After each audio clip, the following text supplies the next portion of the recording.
안녕하세요. 네, 우리 회계원리 유형자산과 관련된 이야기 같이 살펴보도록 하겠습니다. 오늘 우리 알아볼 것 크게 6가지인데요. 유형자산의 의의부터 시작해서요. 인식과 그리고 어떻게 표시하는지, 그리고 후속, 원가라는 게 어떤 의미 갖고 있는지 살펴볼 거고요. 그리고 유형자산 관련돼서 우리가 감가, 상각이라고 하는 거 의미 좀 알아보려고 합니다. 그리고 이 유형자산의 제거와 유형자산의 재평가 이렇게 크게 6가지 상황 살펴보도록 하겠습니다. 네, 가겠습니다. 자, 먼저 여러분들 우리 유형자산의 의의부터 좀 볼 건데요, 여러분들. 크게 여러분들 우리가 유형자산이다라고 얘기하면요, 3가지 조건을 만족해야 우리가 유형자산이다라고 얘기합니다. 자, 먼저 보시니까요, 유형자산이란 기업이 재화나 용역의 생산이나 제공 또는 타인에 대한 임대 또는 관리 활동에, 여기까지는 중요한 얘기 아니고요. 여기가 중요합니다. 사용할 목적으로 보유도 해야 됩니다. 여러분들 이전에 판매를 목적으로 보유한 자산을요, 재고 자산이다 라고 표현했었고요. 자, 이번부터는요, 바로 사용할 목적으로 보유한 걸 우리가 유형 자산이다 라고 표현합니다. 자, 이러한 유형 자산은요, 사용할 목적이면서요, and 물리적인 형태를 갖추고 있어야 됩니다. 여러분들 여기서 얘기하는 물리적인 형태다라고 얘기하는 건요, 맞아요. 여러분들 우리가 특정한 형체가 있다, 특정한 행태가 있다라고 봐주시면 되겠습니다. 뒤에 무형자산하고 구분해서 얘기할 겁니다. 자, 그리고 세 번째로요.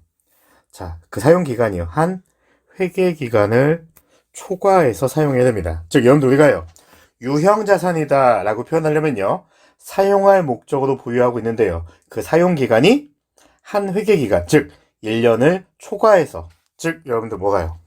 장기간에 걸쳐서 우리가 사용을 목적으로 한다 라고 생각해 보시면 되겠습니다. 그리고 뭐가 있어야 된다고요? 유형이니까요, 형태가 있어야 한다는 이야기 잊지 마셔야 되겠습니다.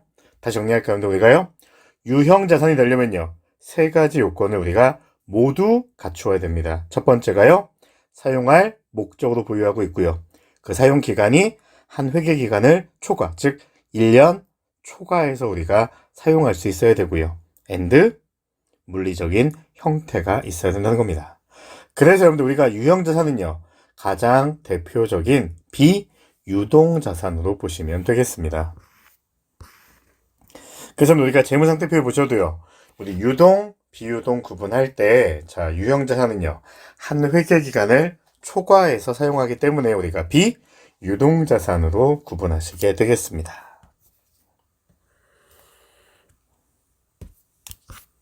자, 다음으로 우리가요, 유형자산의 인식과 분류, 그리고 표시에 대해서 얘기해 보겠습니다. 자, 여러분들 우리 유형자산을 인식한다라고 얘기하는 건요, 여러분들 인식한다는 건요, 우리가요, 바로 시험에도 나왔던 재무 상태표에 여러분들 우리가 기입한다는 겁니다. 죄송합니다.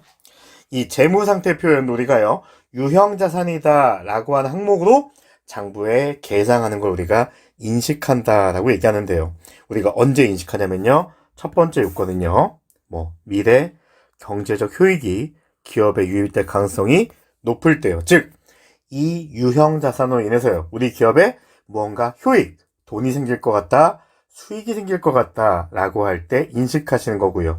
두 번째는요, 그 자산의 원가를 신뢰성 있게 측정할 수 있어야 됩니다. 자, 다시 얘기하면 여러분들 우리가요, 자, 개념에도 부합하셔야 되고요, 그 다음 뭡니까 여러분들? 금액도 정확하게 측정할 수 있을 때 우리가 유형 자산으로 인식한다 라고 생각해 주시면 되겠습니다.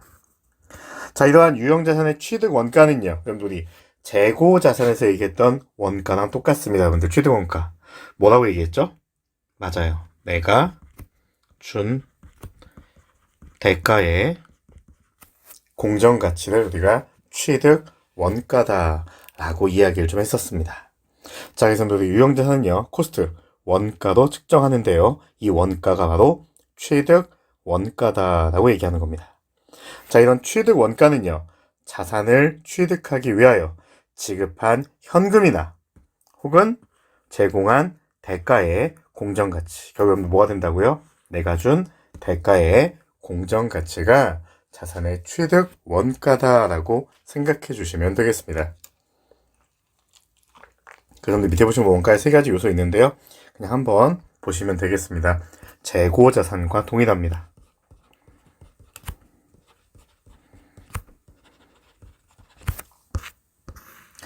자, 이다음 우리가 취득 원가 논리 하실 때요. 자, 취득 관련된 세금, 그리고 매입, 할인 같은 것들이 있습니다. 여러분들 기억나시는 단어 있을까요? 맞아요. 회피 불가능한 지출은 여러분들 우리가 뭡니까? 취득 원가다라고 얘기했었죠. 이렇게 여러분들 우리가요. 회피할 수 없는 취득 관련 세금. 여러분들 뭐 있으실까요? 주로 여러분들 우리가 자동차 구입하시면요. 취득세, 등록세, 납부하셔야 되거든요. 기억하실까요? 예. 이렇게 하면 우리가요. 차량 운반구, 자동차라고 하는 유형자산 취득하실 때도요. 회피 불가능한 세금들이 있습니다. 이 세금들도 여러분들 다 뭐에 포함하자고요? 취득 원가에 포함한다 이렇게 생각해 주시면 되겠습니다. 자, 두 번째는요. 여러분들 재고자산의 논리와 동일하다라고 말씀을 드렸거든요. 할인이나 리베이트 같은 것들은요. 유형자산의 취득 원가에서요. 차감되게 되어 있습니다. 즉 여러분들 얘네들 뭐 때문에 그래요? 그렇죠. 뭐가 아니에요 여러분들? 내가 준 대가가 아니시죠 여러분들. 왜요? 돌려받았잖아요. 혹은요 할인받아서 우리가 대금 지급 안 했으니까요. 내가 준 대가가 없는 부분이겠죠. 봐주시면 되겠습니다. 자, 그리고요 여러분들 조금 어려운 말이 있는데요. 유형자산 얘기할 때 이런 말이 있습니다. 자, 필요한 장소와 상태에 이르게 하는데 직접적으로 관련되는 원가가 취득 원가다라고 하는 표현입니다. 여러분들 이거 우리 에어컨 가지고 제가 말씀을 좀 드렸었는데요. 여러분들 에어컨 구입하셔가지고요. 사용하시려면요. 그렇죠. 일단 운반돼야 되고요. 설치하셔야 되고요. 그 다음 여러분들 또 배선 연장하실 거면 연장도 하셔야 되고 시대기 설치 여부도 결정하셔야겠죠. 죄송합니다.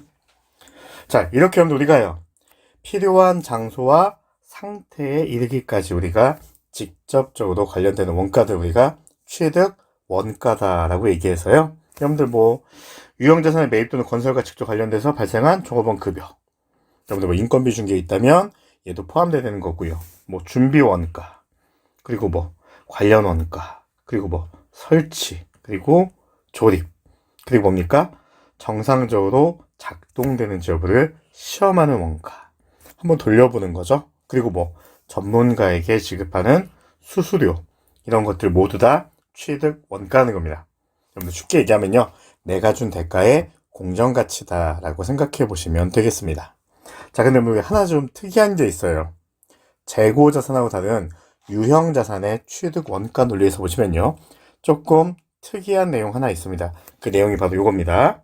C제품. 여러분들 그냥 한번 만들어 본 겁니다. 우리 기계 설치한 다음에 한번 돌려본 거예요. 자, 그때 만들어진 C제품은요. 그리고 생산 원가와 매각 금액을요. 발생 기간에 그냥 손익으로 인식하게 된다는 겁니다. 팔려는 목적은 아니었지만요. 이미 생산됐으니까요. 판매해 볼 수도 있거든요.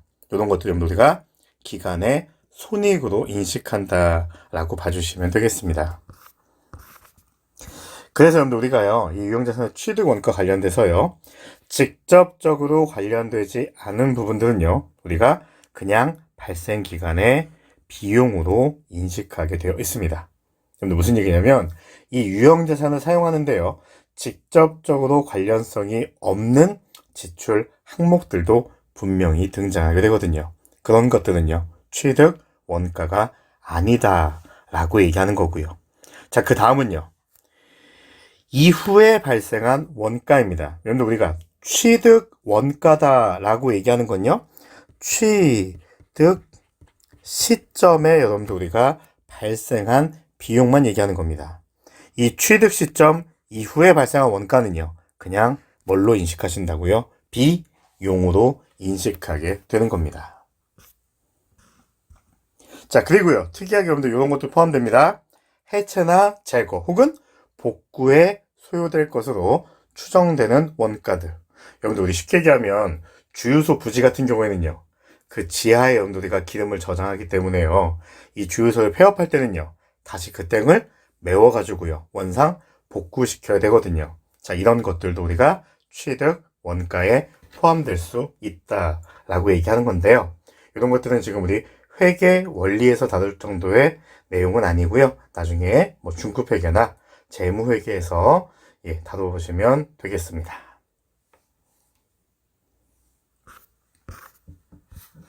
자, 이런 유형자산을 어떻게 분류하고 어떻게 재무제표에 표시할 거냐 하는 얘기가 있는데요. 여러분들 일단 분류하실 때는요. 영업상 유사한 성격과 용도에 따라서 우리가 분류해 주시면 되겠습니다. 뭐 땅, 토지는 토지끼리, 뭐 건물은 건물끼리, 뭐 기계장치는 기계장치끼리 이렇게 우리가 구분해 주시면 되겠습니다. 자, 예제 한번 풀어볼까요, 여러분들? 자, 예제 1번인데요. 유형자산의 취득원가 결정과 관련된 얘기입니다. 자, 갑회사는요, 단기에 기계장치 한 대를 취득했는데요. 다음은 기계장치 취득과 관련된 자료이다라고 되어 있습니다. 여러분들, 우리 취득원가 논리가 무슨 얘기였죠?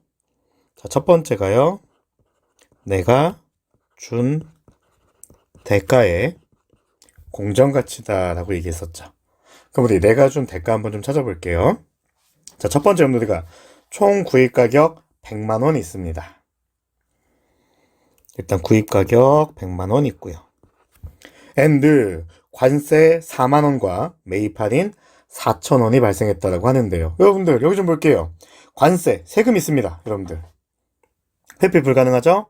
자, 그러니까 취득 원가에 포함하시고요. 자, 매입 할인 4천원이 미반영되어 있다고 합니다. 여러분들 매입 할인은요, 내가 준 대가 아니니까 취득 원가에서 빼주시면 되는데요. 여기 보시니까 처음부터 반영이 안 돼 있다고 하니까요. 고려할 요소가 아니다라고 봐주시면 될까요? 아니죠, 여러분들. 반영시켜줘야 되죠, 여러분들. 왜요? 4천원만큼요. 매입, 할인받아서요. 내가 준 대가 아니잖아요, 여러분들. 자, 그러니까 얘도 반영시켜주셔야 된다는 겁니다. 자, and 운반 및 설치 관련 원가 좀 볼까요, 여러분들? 그럼 설치하시는 거예요. 꼭 필요한 걸까요? 불필요한 걸까요? 반드시 필요하죠, 여러분들. 자, 그러니까 설치 원가 2만원도 취득 원가에 포함. 자, 다음으로는요. 기계장치의 시운전에 소요된 원가. 여러분들 한번 가동해 보는 겁니다. 여러분들 가동해 보는 것도 여러분들 꼭 필요한 활동이에요. 왜 그럴까요? 가동해서요. 문제가 생겼으면요. 교환하거나 다시 재배치해야 되거든요. 시운전비도 꼭 필요한 활동이 되겠습니다. 죄송합니다. 자, 그 다음 볼까요, 여러분들? 시제품의 생산 원가 있습니다, 여러분들. 시제품의 생산 원가, 그리고 매각 금액이 이렇게 있네요, 여러분들. 얘네들은 뭐라고 얘기했어요? 그냥 별도의, 그렇죠. 내린컴, 단기 손익으로 인식하라. 이렇게 되어 있으니까요. 취득 원가에는 여러분들 우리가 고민할 게 아니겠네요. 자, 그리고요. 기계장치의 초기 가동 수준이 완전 조업도 수준에 미달해 발생한 원가. 여러분들 우리가 조업도라고 얘기하는 건요. 생산량이다라고 얘기하거든요. 여러분들 우리 취득 원가는요. 취득 시점만 가지고 얘기하니까요. 얘는요. 관련 없는 얘기고요. 자, 다른 기계장치 재배치. 여러분들 우린 지금 이번에 갑회사한테 우리가 구입한 기계장치만 얘기하는 거지 다른 게 여기 포함되면 안 됩니다. 그래서 우리 내가 준 대가의 공정가치 논리로 보시니까요. 취득 원가는요. 이거 계산해 보시니까 얼마 나오나요?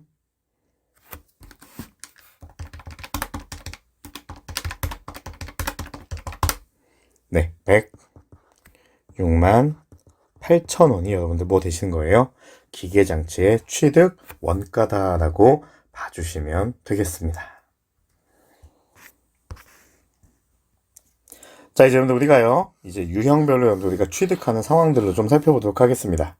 자, 첫 번째 상황은요, 우리가요, 일괄 취득이다 라고 얘기해서요, 우리가 복수의 자산을 동시에 취득하는 걸 얘기합니다. 여러분들, 일반적으로 건물 사시면요, 건물만 사시는 걸까요? 거기에 딸려있는 토지도 구입하시는 걸까요? 맞아요. 거기에 딸려있는 토지도 여러분들 구입하시는 겁니다. 그래서 우리가 일반적으로 건물 취득하실 때는요, 토지하고 같이 취득하게 되거든요. 자, 그래서 여러분들 이렇게 복수의 자산을 우리가 동시에 취득하는 걸 우리가 일괄 취득이다 라고 얘기합니다.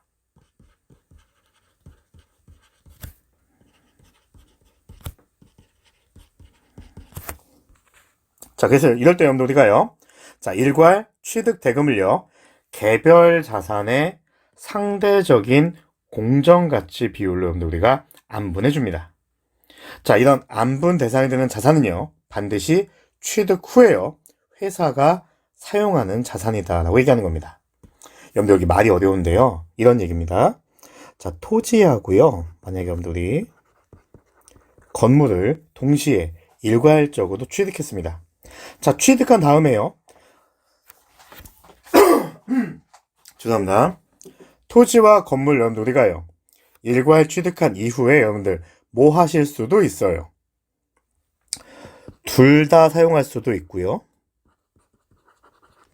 둘 다 사용하지 않을 수도 있습니다. 여러분들 무슨 얘기냐면요, 토지랑 건물 취득하신 이후에요, 건물 바로 철거해서요, 토지만 남을 수도 있고요, 혹은요, 토지 건물 취득하셔가지고요, 둘 다 사용하실 수도 있거든요. 자, 그래서 우리가 이 토지와 건물을 일괄 취득했을 때요, 반드시 취득 후에 회사가 사용하는 자산 쪽으로 우리가 취득 원가가 결정된다는 얘기예요.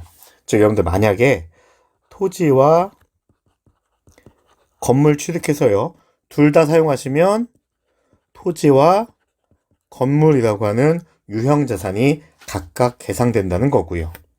자, 토지와 건물 취득하셨는데요, 우리가 토지만 이용할 겁니다. 자, 그러면요, 이 모든 원가가 다 어디로 간다고요? 토지의 취득 원가로 구성이 된다라고 봐주시면 되겠습니다. 자, 그런데 여러분들 우리가요, 유형이 한 가지가 더 있어요. 뭐가 있냐면 여러분들, 토지랑 건물 우리가 취득하셔가지고요, 상대적인 공정가치 기준 안분해서 일단 장부에 계상했습니다. 그 이후에 여러분들 건물을 철거하게 되면요, 그냥 건물 가치는요, 없어지는 겁니다. 그래서 이 건물 가치는요, 다 나중에 손실로 잡히게 된다는 겁니다. 말 되게 어려우니까 여러분들 예제 가지고 한번 제가 상황을 살펴봐 드릴게요. 자, 여러분들 예제 2번입니다. 자, 갑회사는요, 영업활동에 사용할 목적으로 11만 원을 지급하고 토지와 건물을 취득했습니다. 취득 당시에 토지와 건물의 상대적인 공정가치는 3대 1이었다라고 얘기합니다. 즉, 여러분들 토지와 건물의 상대적인 공정가치가 있으니까요, 자, 11만 원을 우리가 지급했는데요, 그 중에 토지가 차지하고 있는 비율은요, 4분의 3 정도의 가치를 가지고 있던 거고요, 건물이 차지하고 있던 비율이요, 4분의 1 정도의 가치가 있었다라는 겁니다. 뭐 기준으로요? 공정가치 기준으로요. 자, 물음 1번입니다. 취득 후 토지와 건물을 모두 사용할 목적으로 우리가 가지고 있다라고 하니까요, 토지, 건물 둘 다 사용하니까요, 취득원가 각각 계상해라 하는 얘기가 되겠습니다. 그럼 같이 해보죠, 여러분들. 자, 일단 여러분들 얼마 썼죠? 11만 원 지출했습니다. 자, 대변에 현금 11만 원 지출했고요. 자, 차변에요. 자, 토지와 건물로 좀 나눠볼게요. 자, 여러분들 토지의 공정가치 비율은요, 4분의 3이니까 여러분들, 자, 토지에 여러분들 우리가 귀속될게요. 요 금액이겠죠. 그러면 나눠보시면 얼마? 82,500원이 토지의 몫인 거고요. 나머지 4분의 1이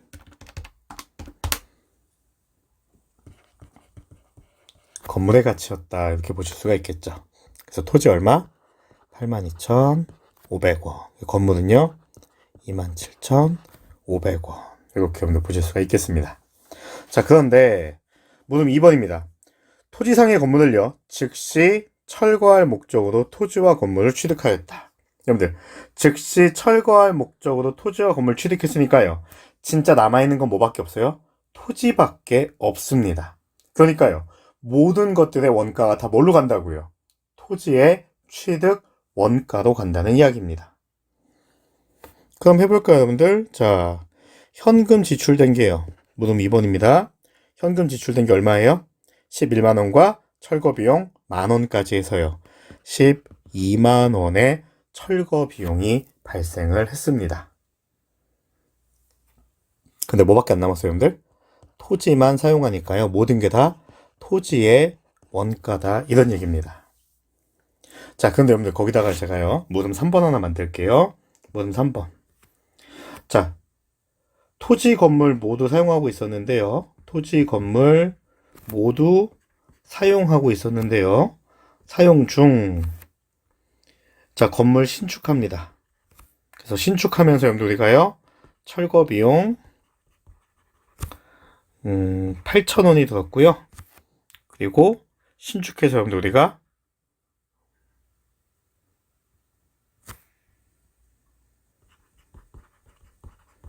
신규 건설하는데 2만원 들었다라고 좀 가정해 볼게요. 자, 이럴 때 여러분들 우리가 푼 게 어떻게 될까요? 일단 여러분들 우리가 토지와 건물 둘 다 사용한다라고 했으니까요. 일단 장부에 계상되어 있습니다. 토지 얼마? 82,500원. 건물 27,500원으로 계상되어 있습니다. 자, 근데 뭐 했다고요? 철거했습니다. 건물 부셨으니까요. 이제 건물의 가치는 없습니다. 그러다 보니까 자, 건물이라는 자산 감소합니다. 27,500원. 엔드 여러분들 자산 그냥 뭐 부셔버렸으니까요. 아무것도 안 남아요. 손실입니다. 27,500원. 엔드 여러분들 철거 비용 8,000원 들었으니까요. 자, 철거 비용 8,000원. 현금 8,000원. 이렇게 분기해 주시면 되겠고요. 자, 신규 건설했습니다, 여러분들. 다시 이제 건물이라고 하는 자산 생기겠네요. 얼마? 2만원. 자, 대변에 뭐 현금 2만원. 자, 이렇게 여러분들 우리가요. 사용하시다가 신축하게 되시면요. 이제 토지라고 하는 자산의 원가는요. 82,500원이 되겠고요. 건물은요. 2만원의 신축 건물만 남게 되죠. 그래서 여러분들 우리가 기업에서 회계 처리하실 때 조금 더 유리하게 자산을 많이 남길 거다라고 얘기하실 거면 뭐 토지와 건물을요 각각 계상하실 수도 있고요.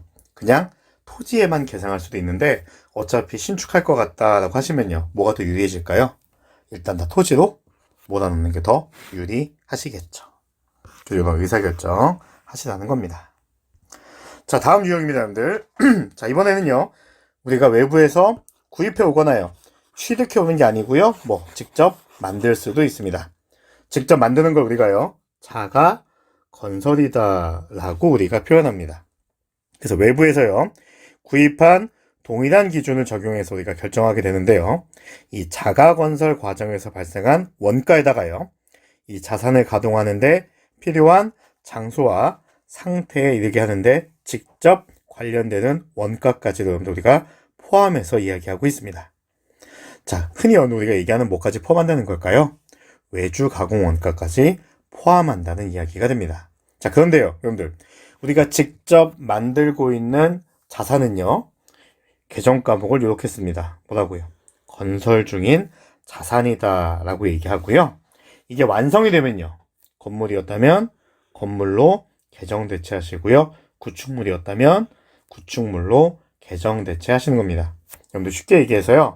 여러분들 지금은 이제 학생이시니까 이 학생 기간 동안에는 뭐가 될까요? 건설 중인 자산이 될 거고요. 졸업한 이후에요. 그렇죠. 목적에 따라서 뭐 유형 자산이 되실 수도 있고 재고 자산이 되실 수도 있겠죠.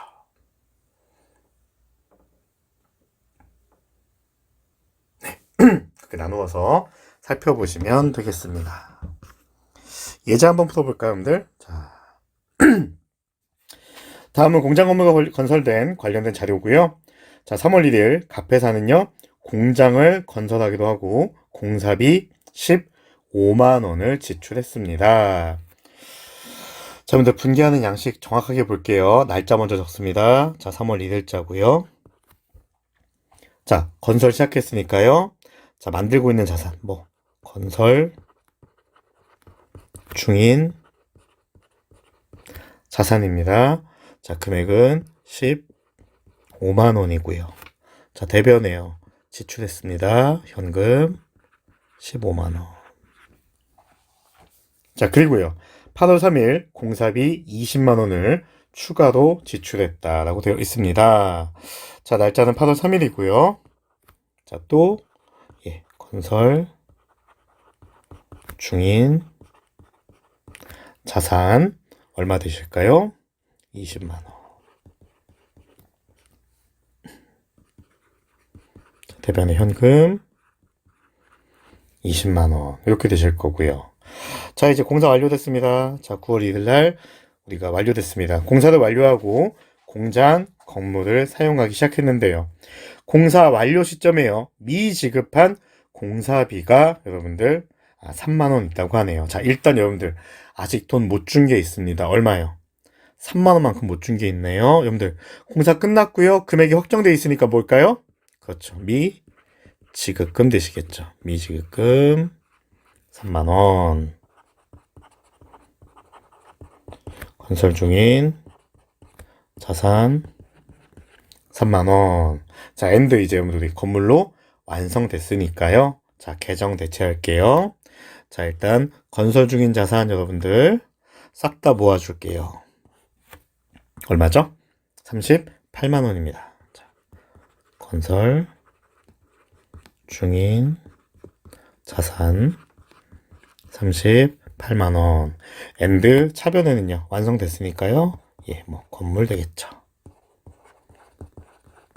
이렇게 하면 우리가요, 짓고 있는 중에는요, 건설 중인 자산이다 라고 하는 항목으로 일단 살짝 집어넣었다가요, 완성이 되면요, 대체해 주시면 되겠습니다. 자, 다음은 우리가 유형자산의 후속 원가와 관련된 이야기 진행해 보도록 하겠습니다.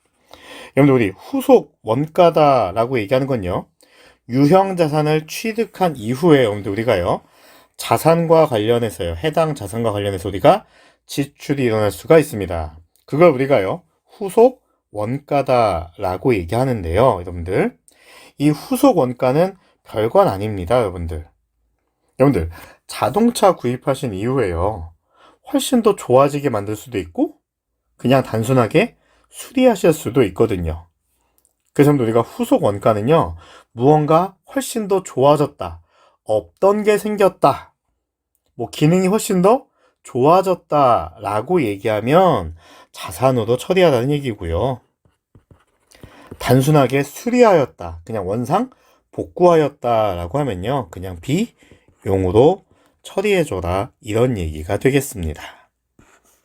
근데 거기 보시니까요, 자, 유형자산의 부품이나 구성요소를 정기적으로 교체하는 경우 자산의 인식기준을 충족하면 이를 유형자산으로 인식하고 교체되는 부분의 장부금액은 장부에서 제거하라, 이렇게 되어 있습니다. 여러분들 만약에 자동차에 여러분들 엔진 보링한다 라고 해서 엔진 떼어내고 새로 넣었다 라고 얘기하시면요, 완전히 달라지는 얘기니까요, 기존에 있던 엔진은 장부에서 제거, 없애라는 거고요, 새로운 자산인 엔진으로 교체하라, 이런 얘기 되겠습니다.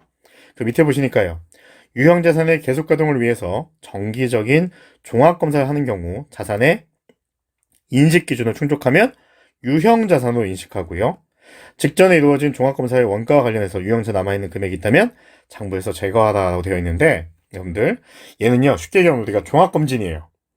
여러분들 직장 다니시니까 2년마다 혹은 3년마다 종합검진 받으실 텐데요, 종합검진 받았을 때 여러분들 상태가 좋아졌다, 여러분들 내 건강 상태가 괜찮다라고 하시면요, 지금처럼 술 드실 수 있을까요, 없을까요? 마음 놓고 드시겠죠.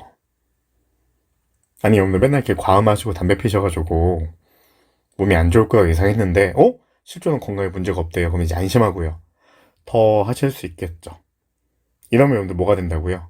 자산의 요건에 충족한다라고 해서 우리가 후속적인 지출이 있었을 때 자산으로 회계 처리하라 이런 말이 되겠습니다.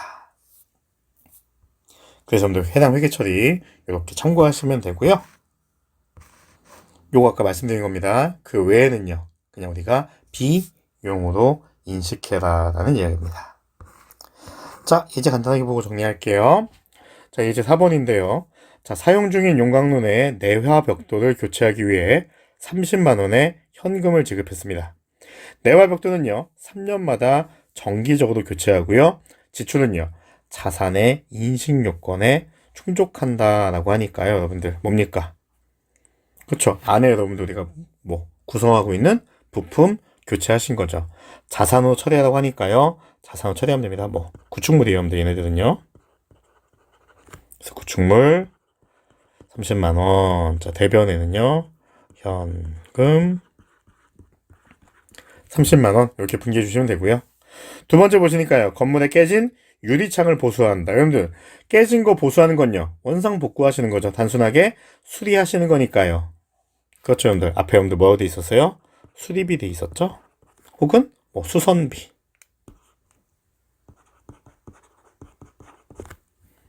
얼마 되실까요? 6,000원이고요. 대변에 현금 6,000원 이렇게 해주시면 되겠습니다. 자, 세 번째는요. 기계장치 성능 향상을 위해서 8만 원을 지출했고요. 이로 인하여 시간당 제품 생산량이 10%만큼 증가하고 있고요. 자, 이러한 지출은요. 자산의 인식 요건을 충족한다라고 하니까요. 기계장치 자체 성능이 좋아진 거니까요. 자산 처리하시면 되겠네요. 뭘로요? 기계장치요. 자, 금액은요. 8만 원 되시겠고요. 자, 현금 이렇게 해주시면 되겠습니다. 자, 잠깐 쉬었다가 여러분들 우리 감가상각과 관련된 이야기 같이 진행해 보도록 하겠습니다.